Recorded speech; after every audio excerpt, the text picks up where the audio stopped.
ఈ అపాలజీస్ నేను చెప్పాల్సిన వ్యక్తులు ఎవరంటే, ఆ రోజు ఆ స్టేజీ మీద ఉన్న నా తోటి నటీనటులకు, ఆడబిడ్డలకు చెప్పాలి ఫస్ట్. ఆ పదాలు దొరలకూడదు. నా జీవితంలో ఎప్పుడు దొరలలా అలాగా. 30 సంవత్సరాలైంది ఇక్కడికి వచ్చి నేను. అన్ని సంవత్సరాలు పాలిటిక్స్లో ఉన్న ఏ రోజు కూడా ఒక చిన్న మాట జగన్ గారినైనా, లేదంటే ఏ మహిళనైనా, లేదంటే ఏ పార్టీనైనా నా హద్దు దాటి మాట్లాడలా. అలాంటిది మరి భగవంతుడు ఎందుకో అలా దొర్లిపోయింది. నాకు కాన్షియస్ ఎలా మిస్ అయింది అనేది చాలా బాధపడ్డాను. నాకు తెలుసు బయటికి రాగానే గెస్ట్తో అన్న, అబ్బాయి దొర్లేసానన్న. సో దానికి మీ అందరికీ సిన్సియర్ అపాలజీస్ చెప్తున్నాను, ఆ 2 పదాలకి, నా ఆడబిడ్డలకి.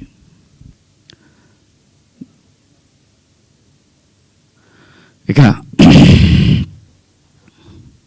నేను ఇచ్చిన స్టేట్మెంట్కి మాత్రం కట్టుబడే ఉన్నాను. దాంట్లో ఎవరికి భయపడేదే లేదు. ఆ 2 పదాలు మాత్రం unparliamentary. From my soul I regret. అవి మాట్లాడటం తప్పు. Apologies very clear.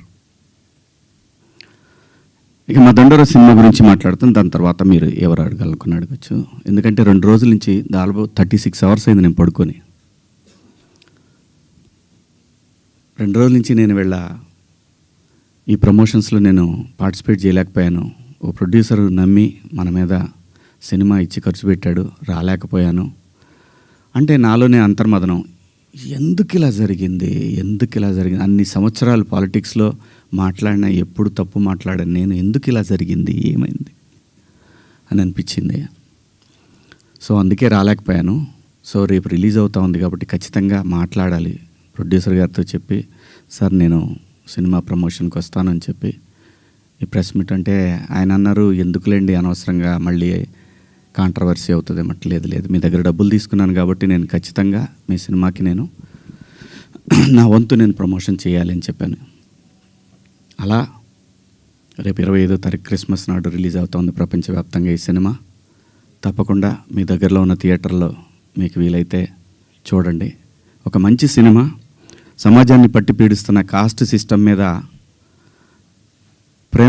ప్రేమ పట్ల ఉన్న వ్యతిరేకత తరతరాలుగా నడుస్తున్నా కూడా భవిష్యత్తులో కూడా నడుస్తుంది. ఆ వ్యతిరేకత కుటుంబాల నుంచి వాటిని గాఢంగా గట్టిగా స్పృశించింది ఈ కథ. అలాగే అసమానతలు, ఈ మనుషులు ఉన్నంత వరకు ఉంటే ఈ అసమానతలు ఎన్నోసార్లు చెప్పే ఉంటారు, అయినా మనుషులు మారతారేమో అనే ఆశతోటి పని చేసుకుంటా పోవాలి, నెక్స్ట్ తరాలకి అందించి మనం వెళ్ళిపోవాలి. అలా చేసిన సినిమా ఇది.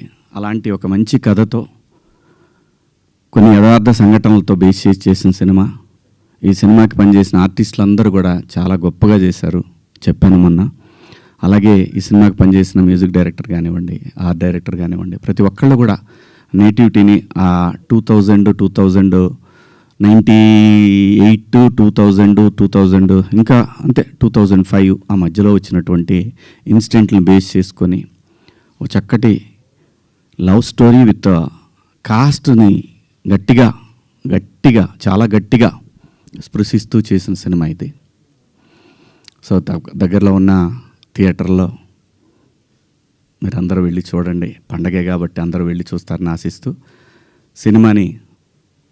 ఒక మంచి సినిమాని, ఒక మంచి పాత్ర నాకు ఇచ్చినందుకు నిర్మాతకు, అలాగే దర్శకుడికి అందరికీ పేరు పేరున నా ధన్యవాదాలు. ఇంకా కమింగ్ టు ద పాయింట్, ఇది నా వ్యక్తిగతం. ఇక్కడి నుంచి నేను చెప్పేదంతా కూడా వ్యక్తిగతం.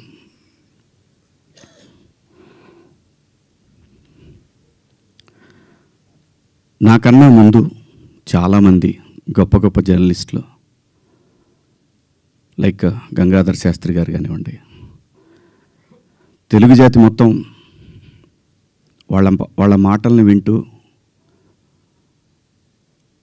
సంస్కృతిని ముందుకు తీసుకెళ్లాలనే ఆరాటంతో పనిచేస్తున్నటువంటి చాగంటి కోటేశ్వరరావు గారు, అలాగే గరికపాటి గారి ప్రవచనాల్లో స్త్రీ పట్ల, స్త్రీకున్న ప్రాముఖ్యత, వీటన్నిటి గురించి వాళ్ళు మాట్లాడే సందర్భంలో చాలామంది చాలా మాట్లాడారు.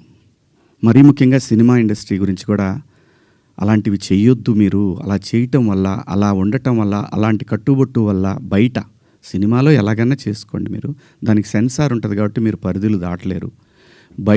బయటకు వచ్చిన తర్వాత మీరు ఇబ్బందులకు గురవుతారనే విషయాన్ని పదే పదే ఎంతోమంది పెద్దవాళ్ళు, సంస్కృతి సంప్రదాయాల పట్ల అవగాహన ఉన్నవాళ్ళు జనరేషన్స్కి చెప్తూనే వచ్చారు.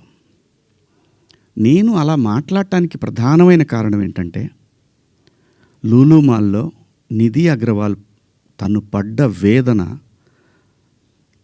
తన కారులోకి వచ్చిన తర్వాత తను ఎంబ్రాసింగ్గా ఎలా ఫీల్ అయిందో అది నా మైండ్లోంచి పోలేదు. వారం రోజులు అవుతున్నా నా మైండ్లోంచి పోలా. ఆ తర్వాత ఇమీడియట్గా సమంత గారి మీద, తెలుగు సినిమాలో నేను ఈ ఇండస్ట్రీకి వచ్చిన తర్వాత 90% ఆర్టిస్టులు, ఫీమేల్ ఆర్టిస్టులు ఎప్పుడు కూడా లైక్ రమ్యకృష్ణ గారు కానివ్వండి, జయసుధ గారు కానివ్వండి, విజయశాంతి గారు, వీళ్ళు కట్టుకున్న శారీస్ మీద, వీళ్ళు వేసుకున్న డ్రెస్సుల మీద షాపుల్లో అమ్మేసేవాళ్ళు అనమాట.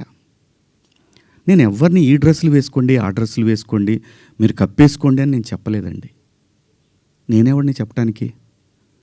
సమాజంలో ఏ రుగ్మత వచ్చినా కానీ సమాజం సినిమా వల్ల చెడిపోతుంది, మీరు వేసుకునే డ్రెస్సుల వల్ల చెడిపోతుంది, మీ సినిమా వల్లనే ఈ ప్రపంచం నాశనం అవుతుందనే మాటలు వింటూ ఉన్నాం. కాబట్టి తరచూ ఇక్కడే బతికి, ఇక్కడే నా కుటుంబాన్ని ముందుకు తీసుకెళ్తూ, నా పిల్లల్ని చదివించుకుంటూ, ఇక్కడొచ్చిన డబ్బులతో చదివించుకుంటూ, సినిమాని ఎవరు అనకూడదు అనే పంతాలో మనం ఎందుకు వాళ్ళకి అవకాశం ఇవ్వాలనేటటువంటి ఆలోచనతో నేను ఆ సందర్భంలో వచ్చిన మాటల్లో నాకు ఇప్పటికి కూడా నాకు నమ్మబుద్ధి కావట్లేదు.